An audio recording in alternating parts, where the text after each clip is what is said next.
রণক্ষেত্র, নিহত 2, আহত 8। কুমিল্লার নাঙ্গলকোটে আধিপত্য বিস্তারকে কেন্দ্র করে ভয়াবহ রণক্ষেত্র পরিণত হয়। এই রণক্ষেত্রের সাবেক ইউপি মেম্বার সহ 2 জন নিহত হয়েছেন।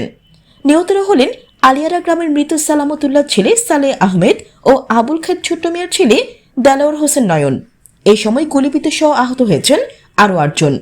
আহতরা হলেন আলিয়ারা গ্রামের আলী আহমদের ছেলে সোহাগ, ইউসুফের ছেলে কামাল হোসেন, আব্দুল কাদেরের ছেলে আব্দুর রাজ্জাক, এনাম হোসেনের ছেলে জাহিদুল ইসলাম, শামসুল হকের ছেলে আলাউদ্দিন, সৈয়দ আহমদের ছেলে আব্দুর রব গুরুতর আহত হয়।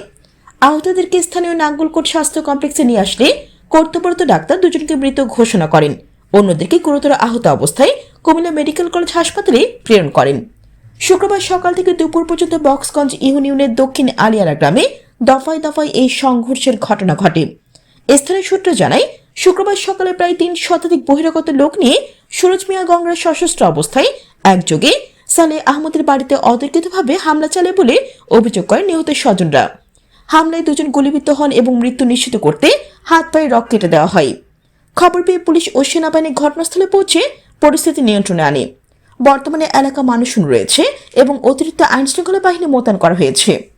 এ বিষয়ে নাঙ্গলকোট থানার ওসি আরিফুর রহমান বলেন, হামলার খবর শুনে আমরা দ্রুত ঘটনাস্থলে আসি এবং পরিস্থিতি নিয়ন্ত্রণে নিয়ে আসছি। হত্যার বিষয়ে তিনি বলেন, তদন্ত করে আইনগত ব্যবস্থা নেওয়া হবে।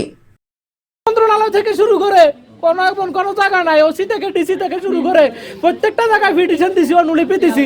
তারা সন্ত্রাসী বলতেছে, সন্ত্রাসী তৌহিদ, ইকরাম, তুতামিয়া, জনি, শামসালক, জিয়ালক, সুরুজ মিয়ার গোষ্ঠী, মোল্লার্গ গোষ্ঠী মিলাই এরা সবাই অস্ত্রধারী, অস্ত্রশস্ত্র নিয়ে এর আগে গত 6 মাস আগে আমাদের লোককে গুলি করে গুলিবিদ্ধ করে। এই অস্ত্র উদ্ধার করার জন্য প্রশাসনের কাছে বারবার গেছি, আমরা বারবার প্রশাসনকে জানাইছি আপনারা এই অস্ত্রগুলো উদ্ধার করেন। এই সন্ত্রাসী তহিদ থেকে, ইকরাম থেকে, তারা বাইরের কিছু সন্ত্রাসী আলিয়ারাতে মানুষকে অনেক গুলিগালা করছে, অনেকগুলো ঘরবাড়ি জ্বালাই ফেলছে। গত 6 মাস বলতে বলতে কেউ আমাদের উপকারে আসে নাই। কোনো সাংবাদিক বাইরে আপনাদের কাছে আমার একটাই আবেদন, আপনারা যেভাবে হোক এই অবৈধ অস্ত্রগুলা যারা বারবার মানুষকে গুলি করে মেরে ফেলতেছে, এই সন্ত্রাসী তহিদ সহ এই অস্ত্রগুলো উদ্ধার করার ব্যবস্থা করেন। কিনা গিরি এলাইছে, যখন ওরা মারধর করার লাগছে তখন আমরা দূরে আসতেছি। আমাদের লোকেরা যেগুলো খাইছে মার খেয়ে ওরা খালি করে আমাদেরকে একটু পানি দাও, পানির কথা বলছি, এর কলস টলস লই আমাদেরকে যে হিসেবে দুয়েন দিছে। এরপরে দিকে এ দরি তিরে আইলে আজ জানে মারিয়েলাম, ইতির গোস্তুস খারিয়েলাম, উঠেঙ্গের গোস্তুস ওই হের ঘরে সব কিছু তছনছ করিয়ে লাগে। উড়ি হবে মুখ টুক দুই নাস্তা খার কেউ খায় না। এতে কয় হিন্দি বাড়েছে, কয় হিন্দি বাড়েছে, কয় হিন্দি বাড়েছে।